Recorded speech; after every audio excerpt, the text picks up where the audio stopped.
Salut tout le monde. Bienvenue encore une fois aux conférences de ce cours de connaissance de soi. Dans la conférence d'aujourd'hui, nous commencerons une étude qui couvrira cette conférence et la suivante, dans laquelle nous parlerons en détail de ce que l'on appelle communément l'enfer, ou les dimensions inférieures de la planète Terre. Ces dimensions inférieures sont subdivisées en 9 cercles, connus sous le nom de cercles dantesques. Aujourd'hui, nous étudierons les 5 premiers en détail, et lors de la prochaine conférence, nous examinerons les 4 derniers. Contrairement à la 9e leçon de la phase A, où nous avons étudié les 9 cercles dantesques de notre monde intérieur, nous faisons ici référence aux infradimensions de la planète Terre. Nous parlerons donc du processus par lequel passe l'étincelle chaque fois qu'elle épuise les 108 opportunités qu'elle a, avec corps physique humain, dans chaque cycle, sans décider dans une de ses existences d'éveiller sa conscience. Ce processus involutif ou passage à travers les infradimensions de la planète est une étape totalement nécessaire dans la roue, et c'est un processus libérateur. Depuis une étincelle dont l'enveloppe séminale est devenue si sombre à cause de la création constante de tant de défauts psychologiques, si elle ne fait pas volontairement le travail pour s'en libérer, l'ego la conduit au niveau les plus bas de dégénérescence, et à perdre même la moindre aspiration spirituelle, le plongeant complètement dans le matérialisme et la perversité. C'est pour cette raison qu'est fixée cette limite dans laquelle, par une loi mécanique, la nature se charge de la libération de toutes ses essences lors du dur passage à travers les 9 cercles dans lesquels se divisent les infradimensions. Et dans chaque cercle, certains types spécifiques de moi psychologiques sont purgés, payant à leur tour par la douleur tout le karma que chacun a généré. Jusqu'à la fin de ce processus, l'étincelle complètement propre sort, avec 3% de conscience, et 97% d'essence innocente et capturable, pour commencer un nouveau tour dans la roue du samsara, une nouvelle opportunité de créer une âme.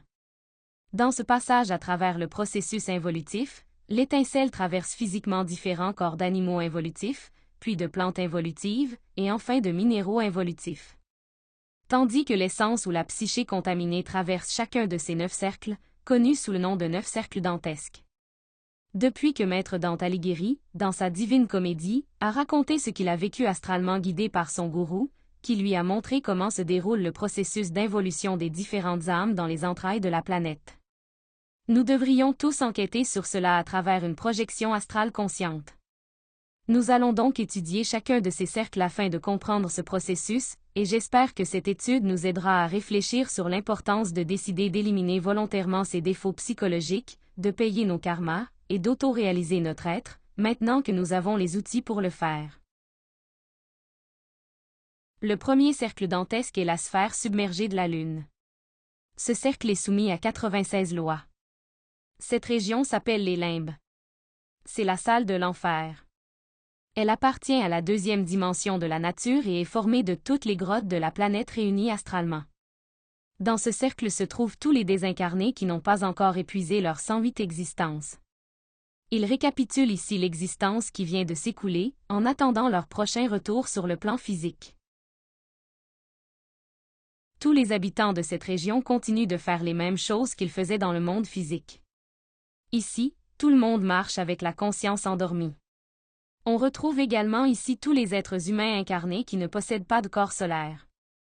Quand nous dormons, nous allons dans les limbes ou dans l'astral lunaire, puisque dans ce cercle se trouvent tous ceux qui n'ont pas été baptisés.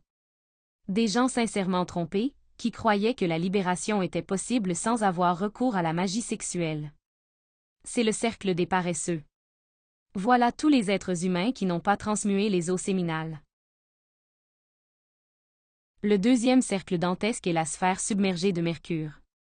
Ce cercle est soumis à 192 lois.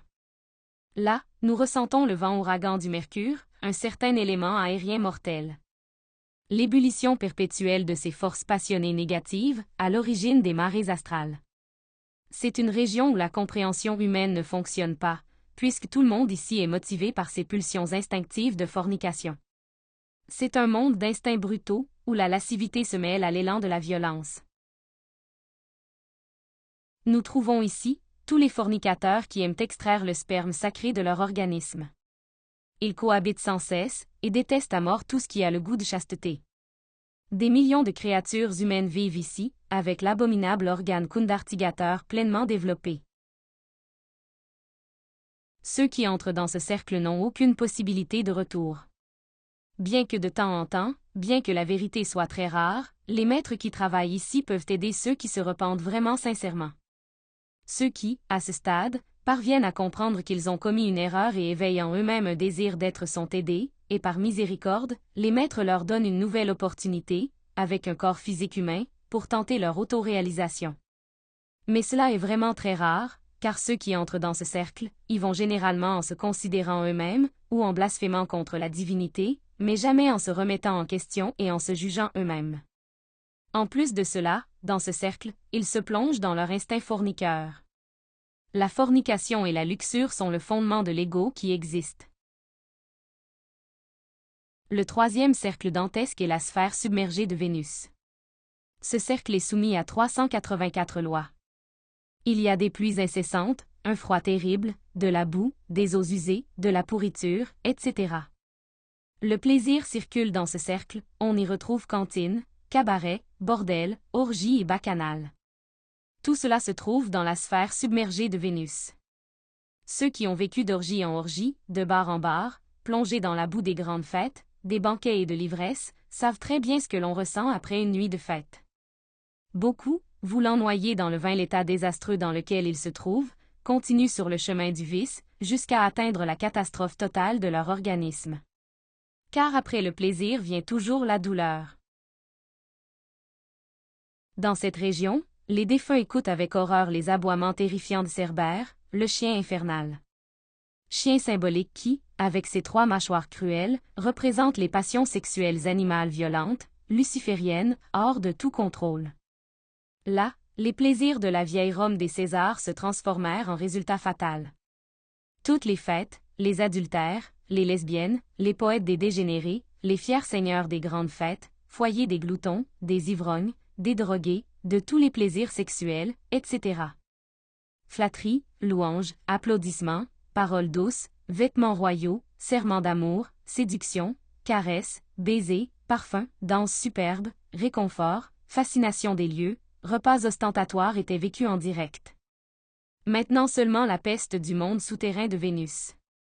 Après tous les plaisirs, il ne reste que des larmes, symbolisées par la pluie de cette horrible région, ces eaux pestilentielles d'amertume et l'horrible bout de la misère.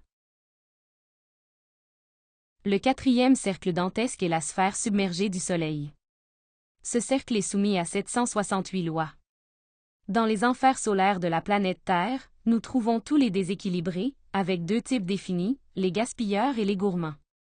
Le gaspillage est aussi absurde que l'avidité, on apprend ici à rester fidèle à l'équilibre.